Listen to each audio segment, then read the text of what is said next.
القرآن.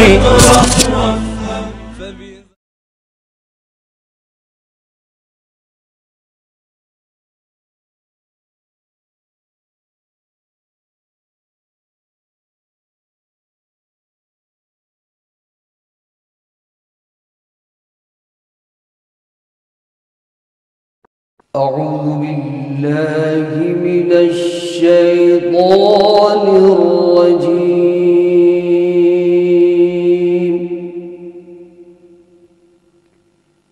بسم الله الرحمن الرحيم. بسم الله الرحمن الرحيم.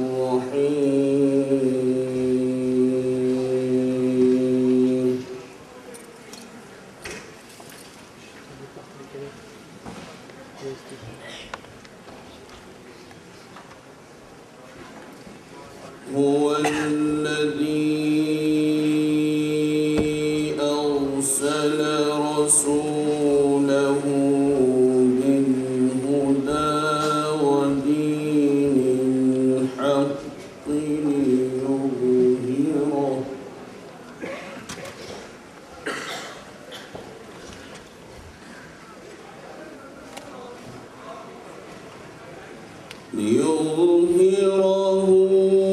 على الدين كله وكفى بالله شهيدا.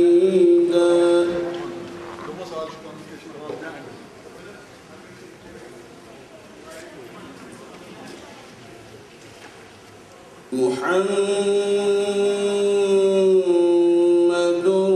رسول الله.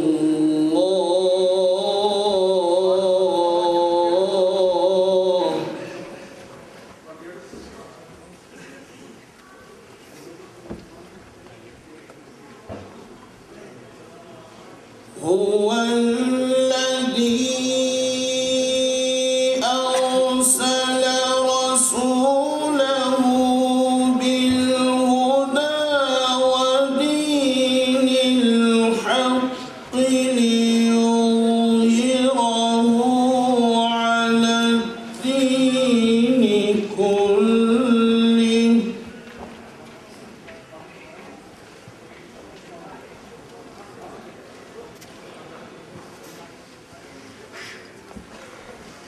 هو الذي أرسل رسوله بالهدى ودين الحق ليظهره على الدين كله وكفى بالله شهيدا.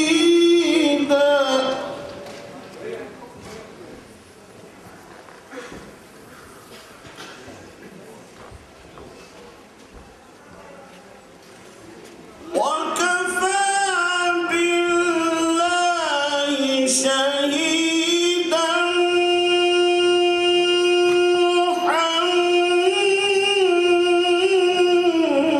محمد رسول الله.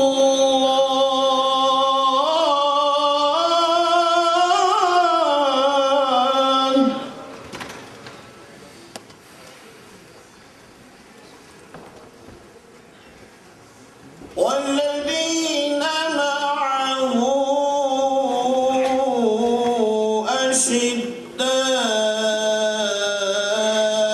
على الكفار رحماء بينهم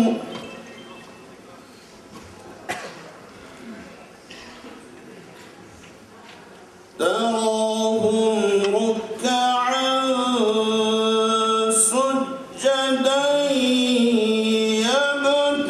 يبتغون فضلا من الله ورضوانا.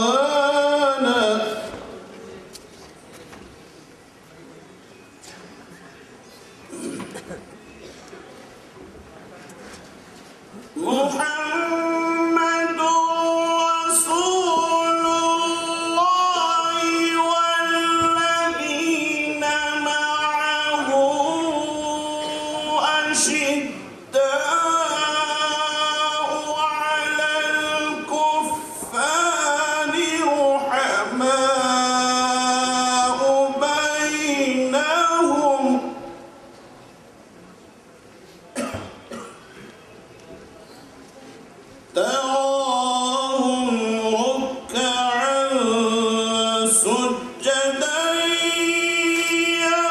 يبتغون فضلا من الله ورضوانا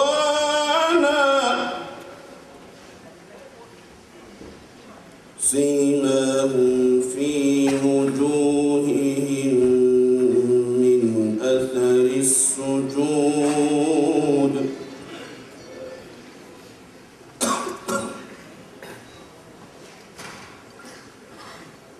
سيماهم في وجوههم من أثر السجود ذلك مثلهم في التوراة ومثلهم في الإنجيل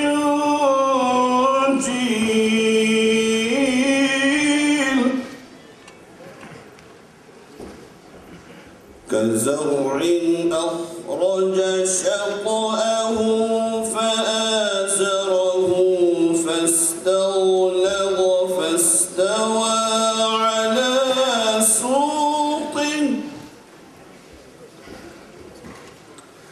يعجب الزراع ليغيظ بهم الكفار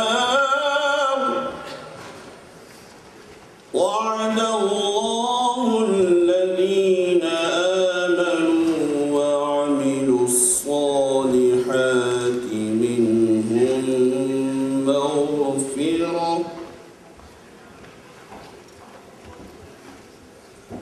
وعد الله الذين آمنوا وعملوا الصالحات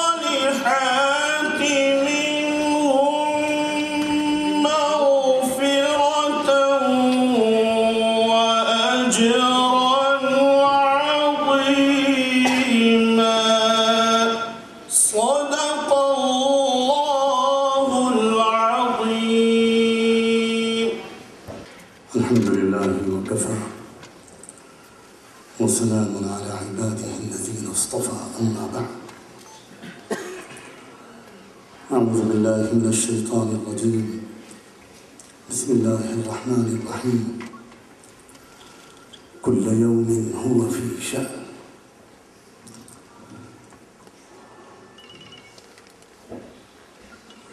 سبحان ربك رب العزة عما يصفون وسلام على المرسلين والحمد لله رب العالمين. اللهم صل على سيدنا محمد وعلى آل سيدنا محمد وبارك وسلم. اللهم صل على سيدنا محمد وعلى آل سيدنا محمد وبارك وسلم. اللهم صل على سيدنا محمد وعلى آل سيدنا محمد وبارك وسلم.